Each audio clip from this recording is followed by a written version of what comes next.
tonight. So I was just going to ask, first of all, each of our four guests to introduce themselves. So we've got four really exceptionally talented poets with us tonight, and people who I'm kind of really looking forward to hearing from and to hear a little bit about your experiences as poets as well. So I was going to ask Clare Shaw, firstly, just to say a quick hello. So Clare is a previous Northern Writers Awards winner and a poet based in the north of England. Hello, Clare. Hello, Will. What length of hello do you want? Is it just a hello, Will, that you want? I think just a sort of hello to me and to the audience, and just hello to everybody. I'm just shouting a hello from my upstairs bedroom in Peckwell on the hills above Hebden Bridge in West Yorkshire. Great to be here. Good to see you too. Harry Mann. Harry is also a previous and very recent Northern Writers Awards winner, and Harry's joining us from Newcastle. Hi everyone, I'm Harry. I'm a poet, editor and translator. I won a Northern Writers Award alongside Susanna Evans. So we've become a dynamic duo, the two of us. Well, thanks, Harry. Good to see you. And Jade Cuttle as well. Hi, Jade. Good to see you. Hi. I'm Jade from North Yorkshire originally, Doncaster area, kind of Selby, York. Zooming today from London, which is kind of where I now work at the Times. Hopefully you can hear me all, but it's a busy office. But yeah, so it's been great to be involved with Northern Writers and get back to those kind of Northern roots. Yeah, good to see you, Jade. And Anthony, also joining us from London, I think. Yeah, London, East London. Hi, everyone. I'm Anthony. Broadcasting from East London in Hackney, where it's very cold and very noisy. So, yeah, hopefully you won't get any of that from the screen. Yeah, thanks for that. And I can see now from all of you out there as well in the audience, from all over the place. Yeah, Manchester, Brixton, South Shields, York, Cumbria, Liverpool. Brilliant. Thank you. It's great to see all of you, and thank you for coming tonight. So Anthony, I was going to just start off with you actually, and just ask you a little bit about Outspoken Press, and just to tell us a little bit about what Outspoken does, but particularly the program that we work on with you through the awards. Yeah, so I mean, the idea with the Emerging Poets Development Scheme was that firstly, we should say that one of the things that I think we lack in the UK is infrastructure. And so the idea with the awards, with the development scheme, was to try to create a space where poets could work one-to-one with other poets to kind of develop their practice. And so the scheme really came about with us thinking, how could we give 3 individuals access to all the things that you kind of need to set you on your way? It's one of the questions that I get asked a lot, from people who are aspiring to be writers. Some people want to do it professionally, some people want to make a living from it. And I think, the idea is that we kind of work with 3 poets, 2 from the north, 1 from London, throughout the year, so for 10 months. And in that time, you work with me on a monthly basis. And then there's also support and resources from New Writing North and Spread the Word, who are partners in this with us as well. So there's a whole range of different things that the poets get in that time frame to kind of fortify and develop their writing practice. Great, thanks, Anthony. Yeah, and we've, from our point of view, we've loved working with you on this program. That last year was the first year of it. It's a very multi-dimensional, multi-factored support program, I think, and that really personal input you get from Anthony through it is obviously a really special part of it. Jade, I was going to ask you. So you won your Northern Writers Award a couple of years ago, and you received mentoring in that. As part of your award from Daljit Nagra. And do you want to tell us a little bit about how that's been for you, and what I guess the kind of benefits of that were, and how you sort of felt going through it.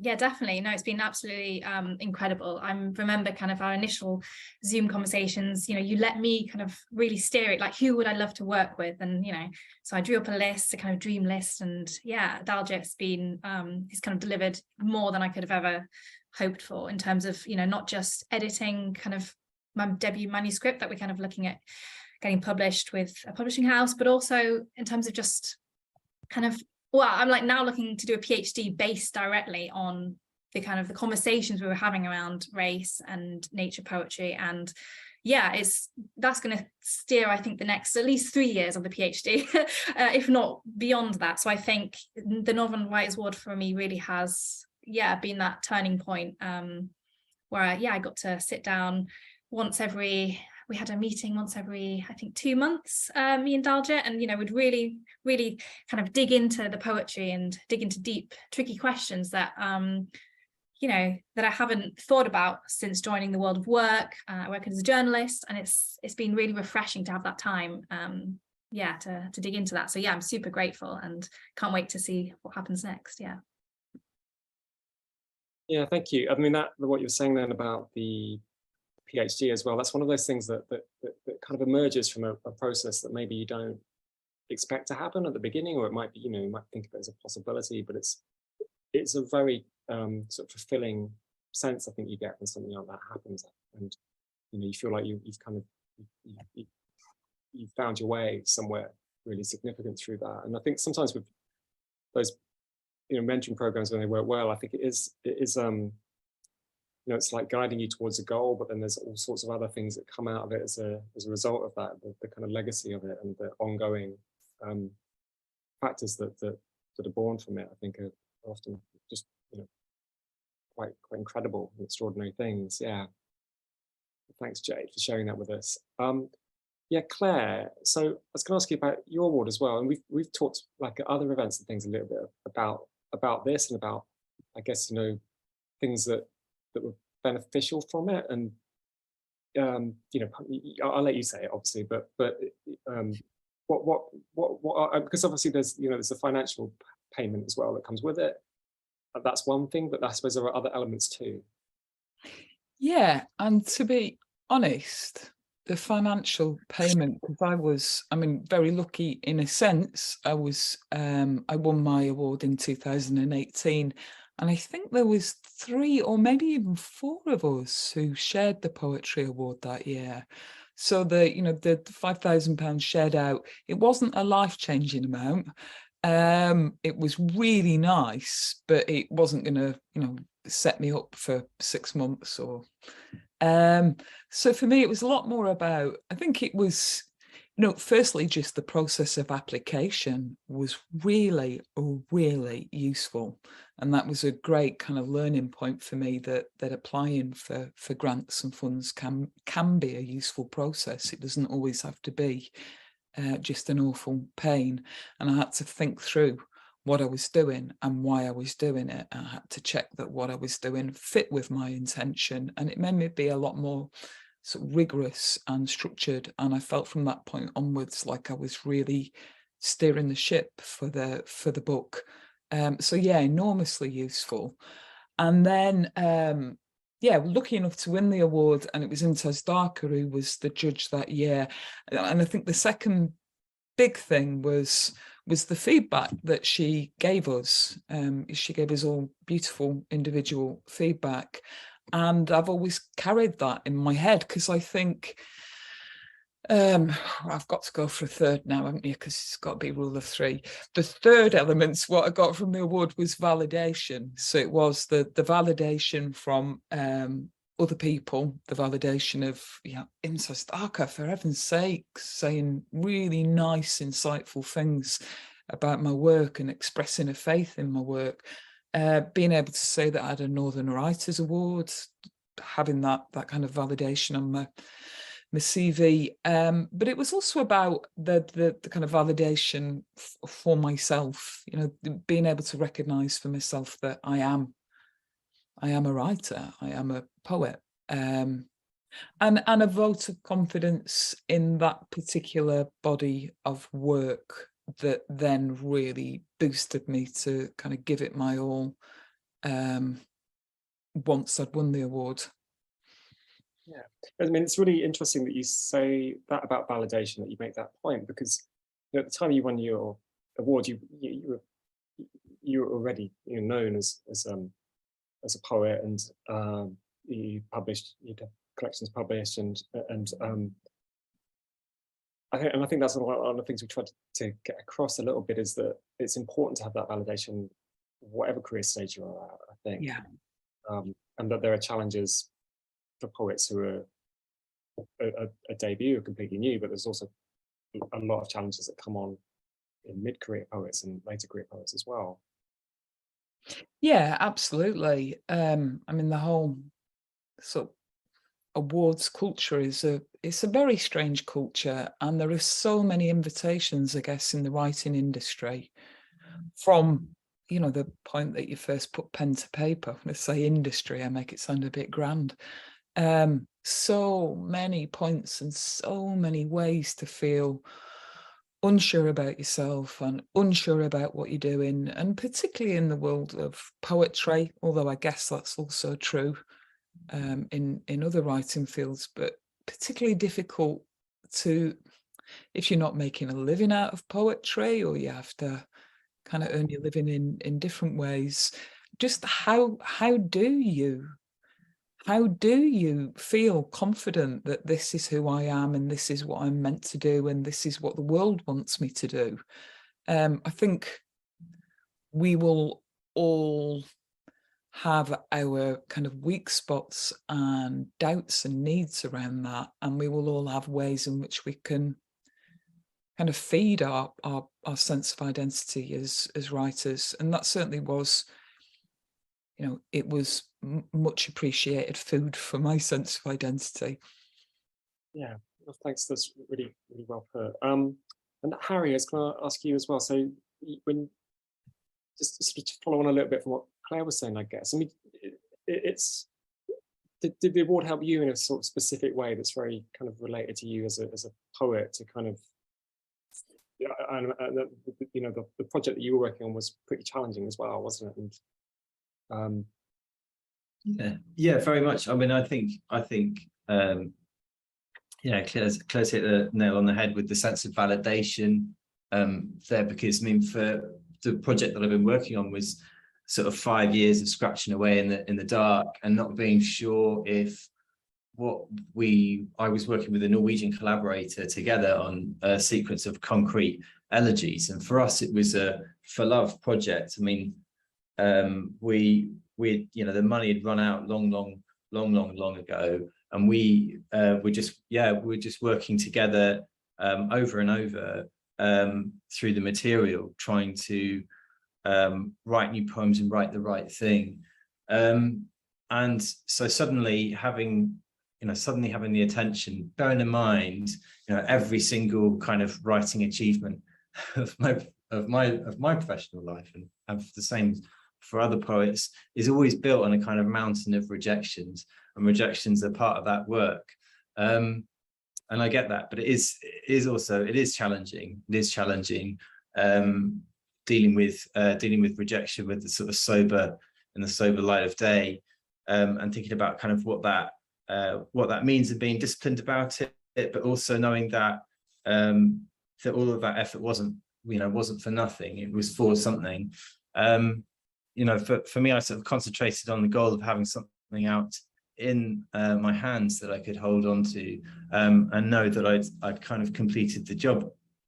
But it was a real shot in the dark. I never thought that I would ever get, a Northern Writers Award. And for me, it was a kind of shock to the system, and so incredibly welcome. I mean, I really felt I kind of been kind of going across this long tundra by myself. So it was really incredible to have. And then sort of the second aspect to it was then thinking, okay, well, how am I going to make my practice sort of, how am I going to make this sustainable? How can I invest this in myself as a writer? And all the kind of touch points between my writing and the publishing process, from actually physically writing to paying yourself time, making time to write where you're actually paying yourself rather than thinking, I've got to be back on the shop floor in a minute, or I've got to be, I've got to be working. To suddenly, see writing as work in that way was so incredibly validating and powerful as a feeling. Yeah, and like I say, sort of that sustainability element of thinking about how, what are the books that I need to complete this? What are books that are going to also outlast this project that I can take forward? What are the poems that didn't make the grade? What are ones that I felt I'm still working on at the same time but don't belong in the current project? How can I make sure that they have another life? And I am one of those people who puts printer paper on their Christmas list. So it's just sort of I'm always thinking about, what are the tools I need to move forward. So yeah, so it was incredibly special to do that, and to then therefore take some of that portion of that award and put it towards taking myself on an Arvon. And the last one I went on was 10 years ago, and so suddenly being able to do that again was incredibly helpful, and it meant I could actually spend time outside of my ordinary working hours and go off and get advice from Martha Sprackland and Mimi Calvati, get input on my poems and get a sense of structure and trajectory, which is so fragmented, particularly over COVID. Keeping track of those ideas was really tricky, and suddenly having that structure, it's propelled the whole book forward, and that's been really, really helpful and valuable. Yeah. Brilliant. Thank you. Thanks for all of you for those kind of opening remarks, I guess. I want to talk to you all a bit about this idea of poets having to sort of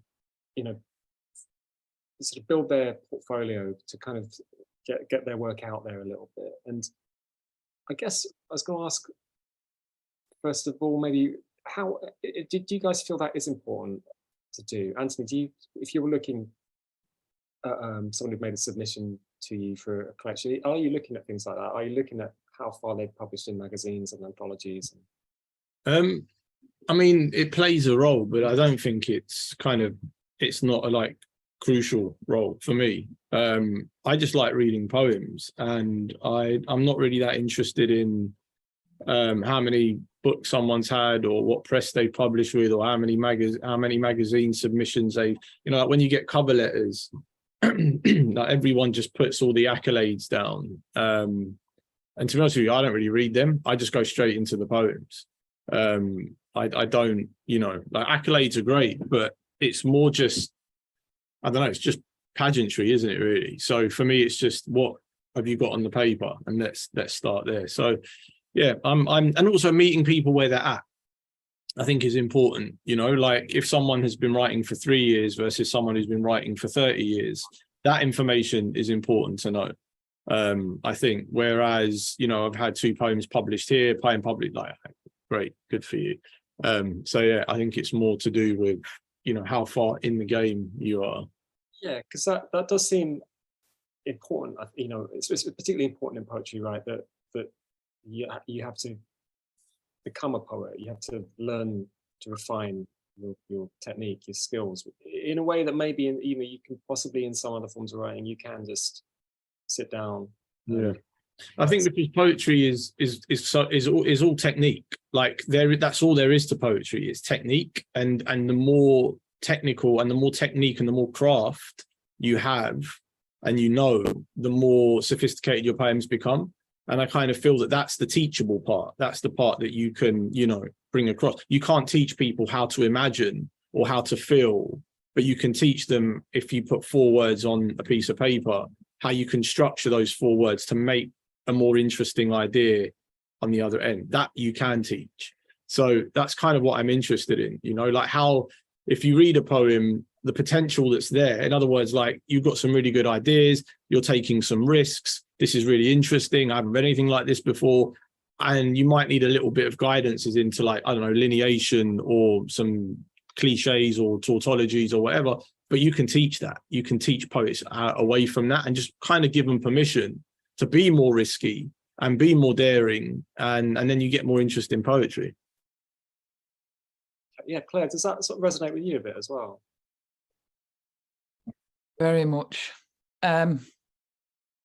It's a hard thing to say, isn't it? So I'm glad that Anthony said it first, because their kind of received wisdom is that we must build up a lengthy CV of journal submissions, and that wasn't the way that my career worked. And although I'm not brave enough to say you don't need to do that to the people that I mentor or teach, for example, I would say it's not the only route into publication. It's not the only route into the industry. For me, it was about being in the right place at the right time for my ability with words to be spotted. And I guess that's the way that the kind of building up of a portfolio works. It's so that your ability can be spotted, but there are lots of ways to be spotted and there are lots of ways to be read. So I'd say it's a lot more about kind of being very thoughtful and honest with yourself about why you do what you do. Who do you want to read your work? Why do you want to write? What is it about? Who do you want to speak to? Do you want to speak to anyone? And then just investigating the possibilities around that. So, for example, you might get a much wider audience on social media than you'd ever get in a poetry journal or in poetry film. Or so, yeah, for me, I'd say there are a lot of possibilities out there. You don't have to go the same way as people were going 20 years ago or 40 years ago even.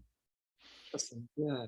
And Jade, what do you think? Is it organic for you? I'm interested if any of you actually consciously sort of sit down and think strategically about, because that seems a bit, to me, a bit unnatural in a way, that it's more about just creatively, artistically coming up with the work and giving yourself time for your process. Is that how it is for you, Jade?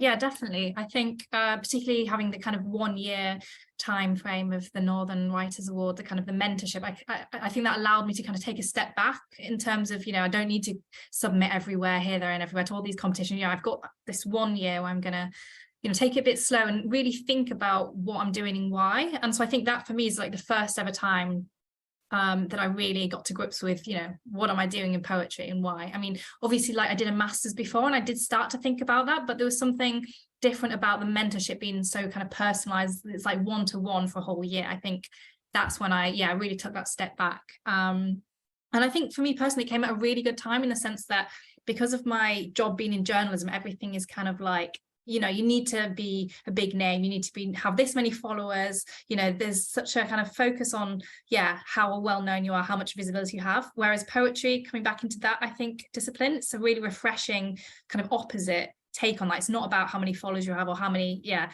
journals or magazines you've submitted to necessarily. It is, like Anthony was saying, a bit more about what you're doing and why. And so I think that's something that I've only just started to get to grips with, because when I first started, I was submitting everything everywhere, wanting to get a pamphlet out ASAP. Even if it wasn't, when I look back on it, it's nothing. It's not the type of thing that I want to stand by in terms of who I am as a writer. So I think taking that time out for like a year, in a program such as this is a really, really beneficial way to think about what you're actually doing. Yeah, I mean, did you feel that there was pressure on you then to get that pamphlet out? Was that, do you know where that pressure was coming from, if there was pressure there? Yeah, I think I put it on myself, to be honest. Just being kind of feeling so much like an outsider to this space, and just wanting to feel included in it. It's like, okay, how do I do that? I need a pamphlet, I need a collection, I need a publisher, I need this, that. And while I'm moving towards that, I think I'm moving at a different pace and maybe more motivated by kind of what I want, rather than kind of imposing all this pressure on. But I think it's natural that when you're kind of starting out, that's all you kind of see, isn't it? So I think having a mentor is really helpful to just have that space to really think. And Harry, if you experienced that as well, that sort of sense that you feel an outside force that's kind of saying that you should publish in 7 journals and these particular anthologies and not these ones, and win this competition, do a pamphlet and lead up to a collection and that, or has it been have you managed to step aside from that? I have really, because I think that yeah, it's kind of brutal to say it, but I don't think that my work really fits into that world quite of either of either journal publication or working gig to gig and building up a kind of portfolio on social media. I think every video I have of myself, I seem to make the most extraordinary and bizarre poses and sound really strange. And so, and I really hate looking at myself. So Zoom has always been great. But yeah, so there, I have felt like there is a boot at my back to get a book out. I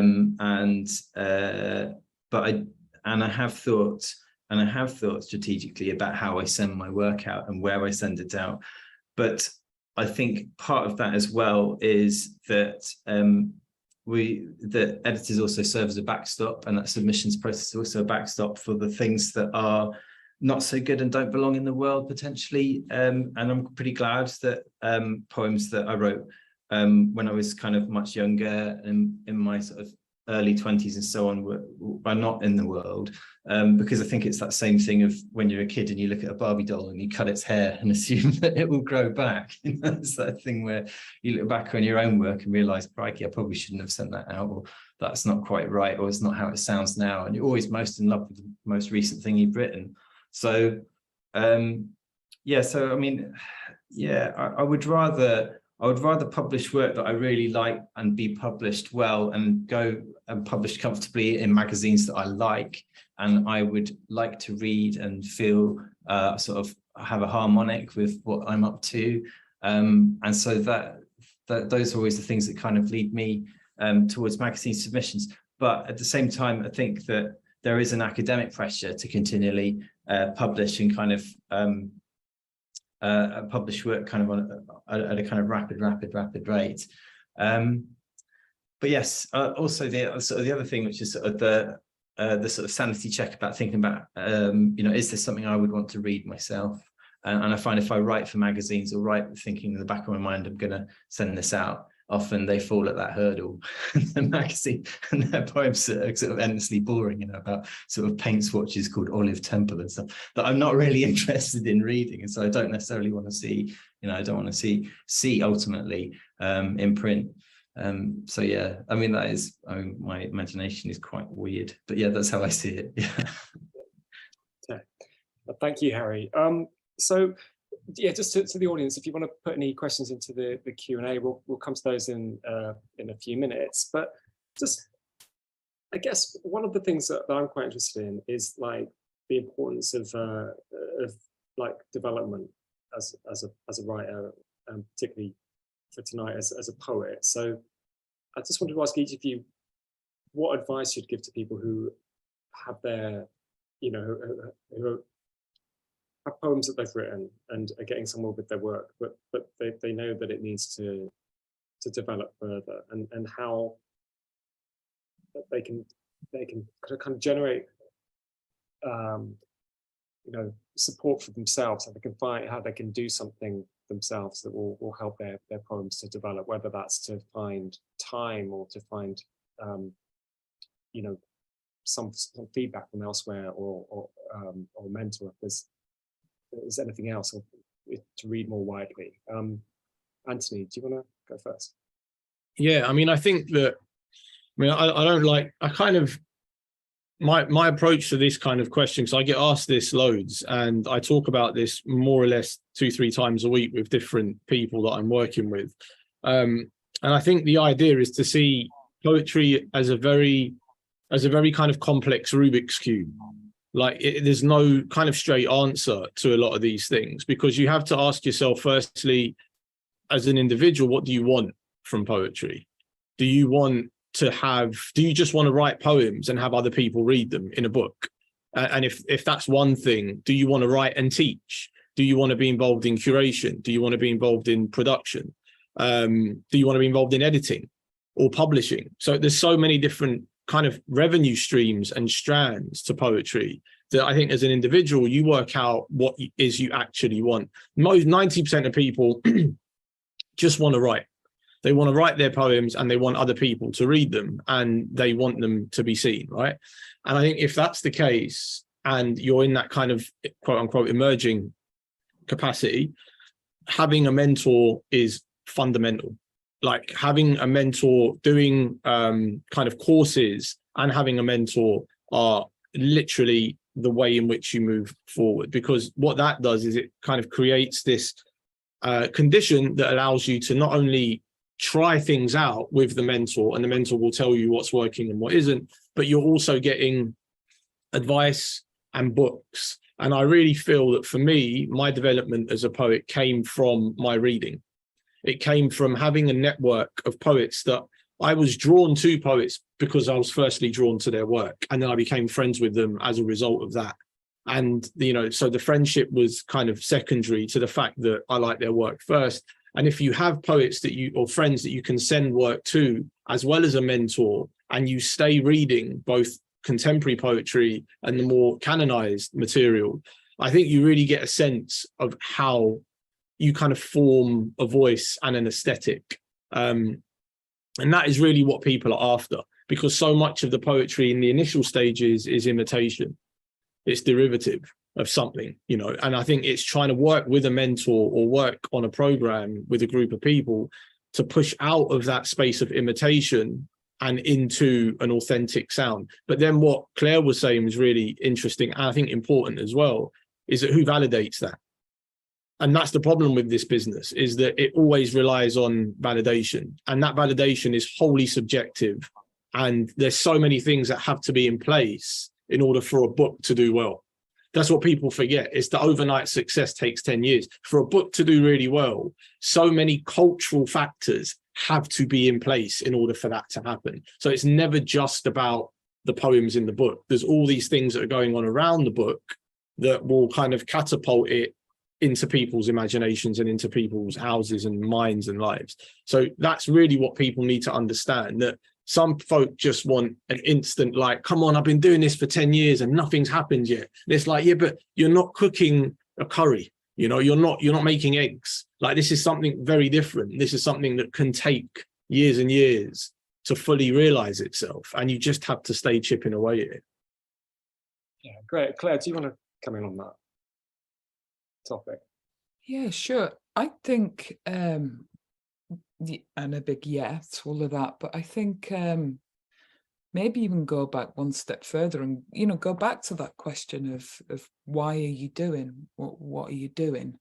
Because that'll lead you to the right route in terms of sustaining yourself, in terms of taking that collection of poetry forward. So I think you already named a lot of the elements. If you've got a bunch of poems and you want a collection or you want a pamphlet, then you're going to need some time, you're going to need some feedback, you're going to need some self-belief, you're going to need to learn the craft, and you're going to need to stay loving the craft and feeling really passionate about it, because there isn't a great deal of money or glory. It's got to be something that you continue to love, and the love will continue to drive what you do. It'll drive all of those elements. It'll drive you finding the time and doing the learning and seeking out the networks.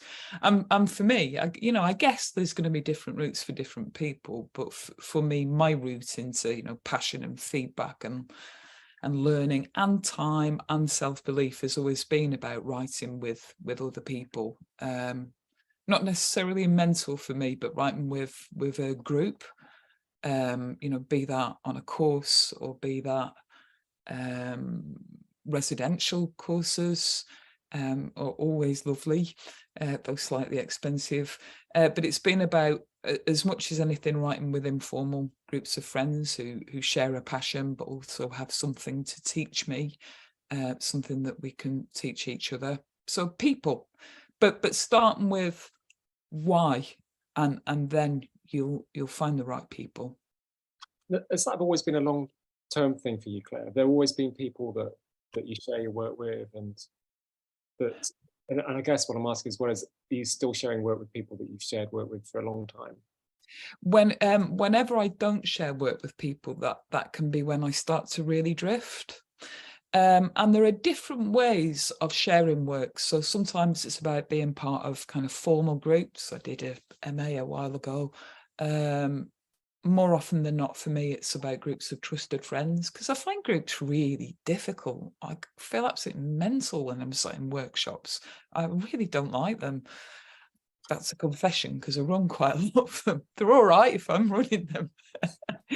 But I also think that it's about it's something to do with friendship, it's something to do with validation, and you can get that in different places, in different ways. At the moment, I'm exchanging work with just one friend, and it's very, very useful. It's something to do with accountability. There's somebody who witnesses what I do and pushes me, and I push myself because they're witnessing. It's something to do with audience, because I find audience to be a really, really important part of editing, whether that's for single poems or a collection. No matter how hard I've worked on a piece, when I read it out to somebody else, I'll spot things that I need to change, or where I need to up my game. And no matter if I've read it out to a small group, if I then read it out to a big group, I'll spot even more things. So an audience has to be part of editing for me. But sometimes it's as simple as like posting it on social media, because then that's my audience and that's my accountability, and that's my feedback. So that's what I mean about, maybe it's about checking out why you're doing what you're doing, what you love. And that might lead you in your particular direction in terms of taking that batch of poems forward to where you want it to go. Okay, it's really useful to think in that way, actually. And Harry, you mentioned Susanna as well, who won the award at the same time. Have you guys shared work with each other, or is it about kind of encouraging each other? I feel I feel like it's a peek behind the curtain, but we do share work, and she's great. We both share poems, and it's a real honor for me to look at Susanna's work and to have that time together, sort of on opposite sides of the north of England. It's been really nice. But I think I think Paul Muldoon said it, it's because my capacity for self-delusion is infinite. I think that's true with looking at poems. I can get subjecting them to the kind of tests and pressures that poem requires, listening to that individual poem, what is it saying and how is it saying, what's that poem's diction, what's the design and form, and does it sit in that form, does it belong in that form, and sort of those sort of very forensic checks can be very useful. And over time as well, we've gotten to know, over this last year, we've really got to know each other's work really well, and having somebody there who has been able to sort of follow your voice over a series of poems, follow you as well. I mean, I have a sort of trusted group of friends who I share work with reciprocally as well, and we've been doing that now for about 20 years. So we know each other's voices, and that is so valuable, because again, people know what you're doing, and you don't feel like you've walked into a chemist and ask people if they can look at your car. It's the right person looking at the right things, understanding what you're trying to do. But it has been really really special to do that. And obviously we're both kind of sci-fi nerds, so we both kind of also get the sort of fringe references as well. That's been great. It's important, isn't it, to have that common ground. Thank you. And Jade, how do you find sort of taking feedback on your work? And do you feel that there's a real importance there to be receptive, but also to to sort of to kind of know where you're coming from as well, from within? Yeah, I find feedback, at least through this mentorship, like really helpful in terms of not just in terms of the editing of individual lines or words, but more thinking more broadly, in terms of we have conversations not just about the work, but about the landscape of poetry and the industry of poetry more generally. And I think that has kind of also steered me in certain directions, thinking outside the poem, outside the box of it's not just about the poem you submit by email and going through it, but just I think taking that step back and having discussions around around whether it's in, you know, mine and Daljit's case around, you know, race and representation or diversity and things like that. And then, yeah, so I think more so than the editing of the kind of individual bits and bobs, it's been more useful for me, the feedback, in terms of just rethinking kind of where I am in the landscape and where I want to be and what I want to bring to it. So yeah, conversations definitely key, I think, compared to like before I started the mentorship scheme. I was just kind of in my bedroom just writing alone, and it's like, where do you go with that? You know, I think dialogue is really important. Yeah, and interesting that it's also quite big picture stuff that you're thinking as well there. You know, you think about around the individual poems themselves, but you're also thinking kind of widely about them as a body of work, I guess, too. Okay, so yeah, we do have a few questions which I'm going to read out, if that's okay. So from Dan, that's a nice question. What do you listen to when you write? So does anyone not listen to anything when they write? I don't. There's no way I could listen to something when I'm writing. That would really stop me from writing. Though I do like to be somewhere where there is a little bit of background noise. Nothing that I'm in control of. So I like to be on a train or in a cafe. That can work quite well, unless there's a big argument or there's music on. But if I've got music on, nah, I'll be listening to the lyrics or the tune. Yeah, is it a distraction, or it's also maybe I don't know, generating a feeling in you that maybe isn't quite the feeling of what you're working on. Too intrusive. Bit of chatter and a bit of hum in the background. That's grand. I'm the opposite. I listen to one particular track on loop for hours and hours and hours. Yeah. Is it the same track every time, or? No, it depends. I mean, this weekend it was Beyonce's "Break My Soul." But yeah, usually I opt for something kind of instrumental, kind of sax based or something. Someone's saying tune in the chat. Yeah, it's a good tune. So yeah, complete opposite. A kind of consistent momentum then, by it being the same tune. Yeah, I think so. Harry and Anthony, do you guys listen to any music or any other sort of sounds? Yeah, like, I mean, yeah, I'm very similar to Jade. Like, I drive my partner crazy because if we're driving in the car or something and I've got Spotify on, it will come up with the tracks I've been listening to while writing, which tend to be deeply repetitive and something which is like just focusing my attention and drowning out the rest of the world. But yeah, I don't really listen to anything with lyrics in it, pretty much, as just sort of a blanket rule. But then I'll just hover around between different sounds. But I really like kind of electronica, sort of liquid drum and bass. Listen to that a lot. And if there's sort of something that I feel like Johan Johansson or somebody who seems to sort of fit the atmosphere of what I'm working on, but sometimes I find that my brain travels further with the song than it does on the page, and then it's off on its own little holiday, and that's no good. So I like things, yeah, which are sort of repetitive, that keep me on the page, yeah. Okay. Yeah, so I've got I think my relationship to music is quite complex when it comes to writing. So I have like there's 3 stages, because I don't just like write. My writing, you know, everyone's writing, it goes on for like sometimes years. You're tinkering with poems. And so when I'm in the generative state, in other words, like when I'm trying to get just random stuff down, I listen to a lot of kind of like electronic lo-fi, sometimes white noise. And I have it very, very loud in my headphones, which are noise cancelling. And that really, for like maybe 2-3 hours, is kind of automatic writing. So it gets me into this quite like overstimulated space. And then I leave it for some time, and then I'll come back to it. And when I come back to look at what I've written, maybe a couple of days later, I put on something like Nils Fram, which I listen to like loads of Nils Fram. Like I have all his albums on iTunes, and that creates a different experience inside my body that then I react to the language differently. And then once I get that kind of draft or the second phase done, and like the poem is starting to kind of realize itself, so maybe like 3-4 drafts in with the Nils Fram, then I cut to silence until the poem's done, because I need to hear the sound, or I need to hear the music of the words. Like I need to hear the sound of the language, which becomes its own kind of music. So that's kind of how I do it. That is very complex, actually. Yeah, but it seems like you've got a real pattern there that works for you. Yeah. Yeah.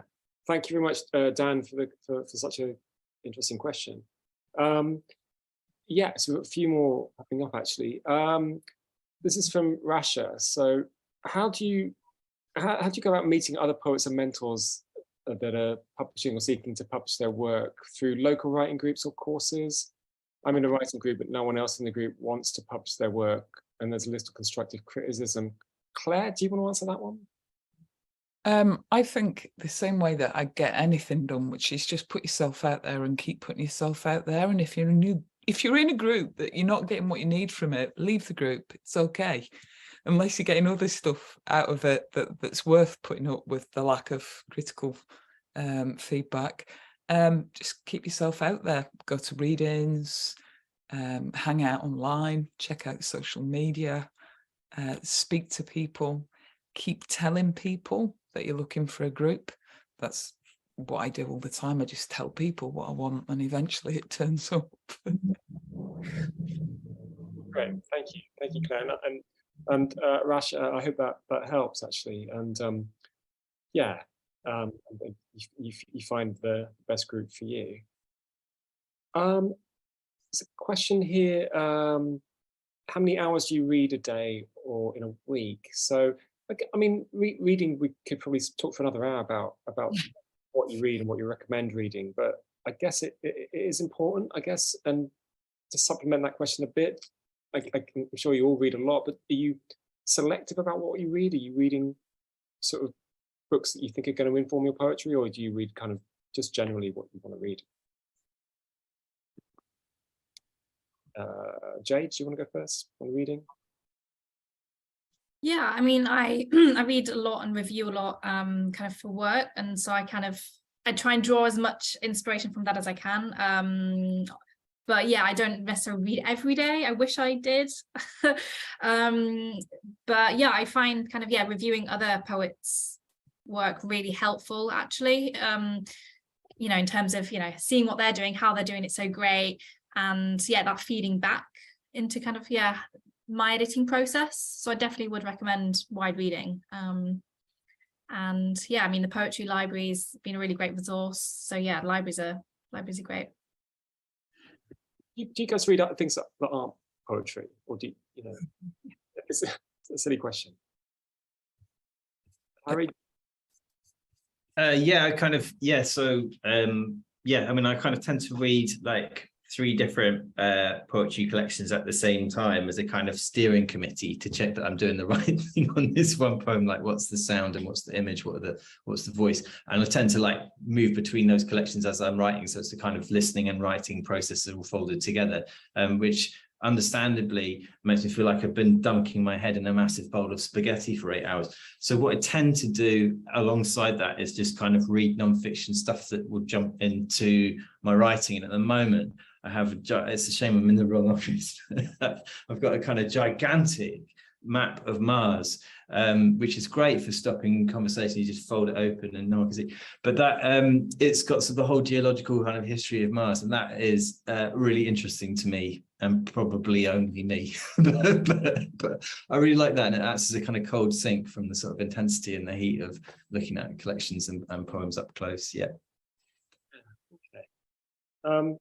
Yeah, Claire, Anthony, anything on reading with you guys?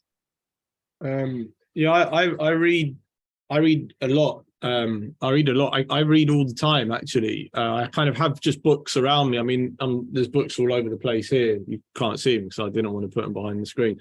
But I have a rule with poetry. I mean, I read a lot of non-fiction. I read a lot of history. I read a lot of essays. I'm really into essays, essay collections. I read a lot of periodical journals, like New Humanist, Paris Review, New Statesman when I can. So I read a lot of journals as well, like and Granta. But with poetry, I have a 5-poem rule. So it's like when I get sent a lot of books, and I kind of just, if I'm enjoying it and I'm 5 poems in, I'm reading to the end. And if I'm not enjoying it and I've read 5 poems, then the book goes on the shelf, because there's just too much to get through. There's too much I want to read. So it is literally that I have to be quite austere with the way in which I do it. Otherwise, I'll just end up getting stressed out and reading things that that I don't really want to be reading. And if I have to read something, that's different. But if I'm reading just for leisure, then that's what it is. Yeah. Okay. Yeah. I mean, there is a lot out there, isn't there? And Claire, are you primarily a poetry reader? And I'm going to nick that 5-poem rule. No, yeah, that's a great idea. I've got a billion books. Again, you can't see, but I nearly can't get out of the house because I've got so many books. I'm interested in a lot of things. And when I get interested in something, I want to read about it. I'm not primarily a poetry reader.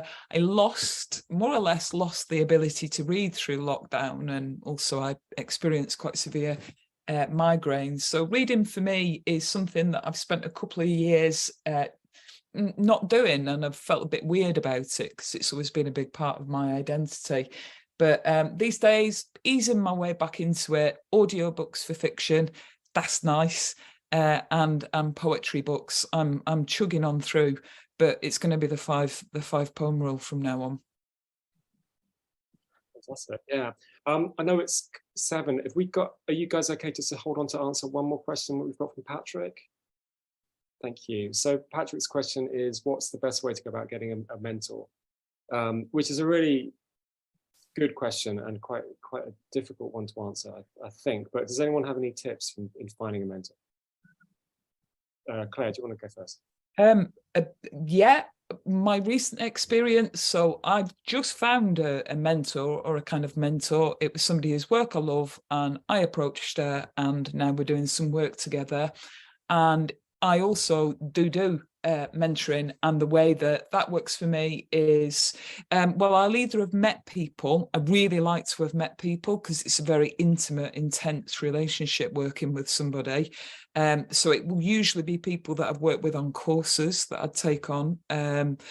But if somebody wanted me as a mentor, and this has just happened recently, then I would want them to get in touch and send me a nice letter and send me a page of their work so that I know that we can helpfully work together. But I'd say choose someone who's going to be useful. Approach them. What's to lose? Yeah, it's good advice. Thank you. Anyone else? Any thoughts or?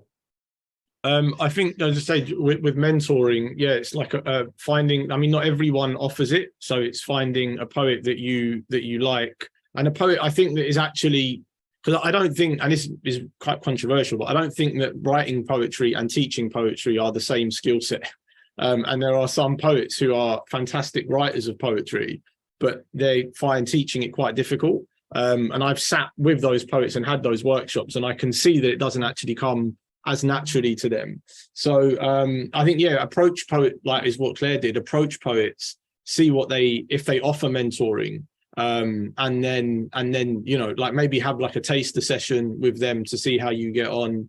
It really actually reminds me a lot of therapy, which is really interesting because you develop this like trust, and it's the trust that kind of, because you're dealing a lot of the time with very tenuous subjects within the writing itself. So it's like having a poet who's sensitive to the subject matter is really, really important. So it's not just someone who, I like your line breaks and I like your metaphors and your images. It's more to do with how they can work within the subject that you work in. I think that's really important to take into account as well. Yeah, it is. It's so important to get that match right, actually, isn't it? And to have that awareness of the subject from the beginning of that understanding of what you're working on together.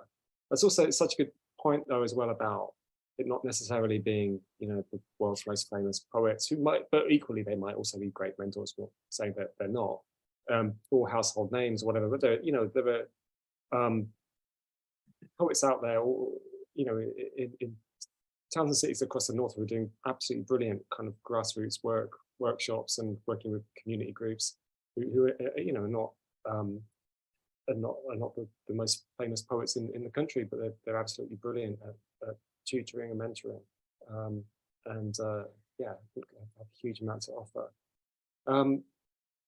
Any final thoughts on that, Harry and Jade? All I would say is, all I would say is quite useful to, if you're thinking about just going back to the point about like sticking to a group, finding a writing group, getting people to stick together, is just as Anthony was saying about getting going on a course and stuff. A lot of the the ways, a lot of the relationships that I have, people looking at my work and me looking at their work, has grown out of courses. So that is also just a really good place to start, meet other people who are very serious and want to look at work together and begin those conversations. And equally with the Arvon, I went on from this award, that also allowed me to stay on a WhatsApp group that I'm still on, where we regularly give feedback on each other's writing, as well as post pictures of each other's gardens and whatnot as well. But yeah, but giving feedback there has been invaluable too. So yeah. Yeah, I found my Arvon course really useful as well. Just kind of immerse yourself in the environment for like a whole weekend and forget about the outside world. But then yeah, when those kind of situations aren't possible, I found like, yeah, the online kind of short courses, like by Poetry School, I'm doing one at the moment. They're really helpful. You know, just about giving yourself that deadline, I think, and that motivation, especially if your full-time job isn't poetry. You know, to that setting that structured motivation, I think is really helpful. Yeah, Poetry School courses are just like wonderful. They're so imaginative and innovative. Yeah, I really recommend anyone who's not familiar having a look at those. I'm sorry to say we have actually run out of time. So, you know, there's loads more I could have asked the four of you. And thanks so much to all the audience for your comments in the chat, your thoughts in the chat, and the questions that you sent in to us, but also just, you know, for joining us and being there with us this evening. But yeah, Claire and Harry, Jade and Anthony, lovely to see the four of you. Fantastic. Thank you also for being with us this evening and for sharing so generously your knowledge and expertise and your enthusiasm for poetry. Yeah, really, really lovely to see you. And I'm going to say goodnight, and it's going to cut off very kind of abruptly, but yeah, really lovely to see you all.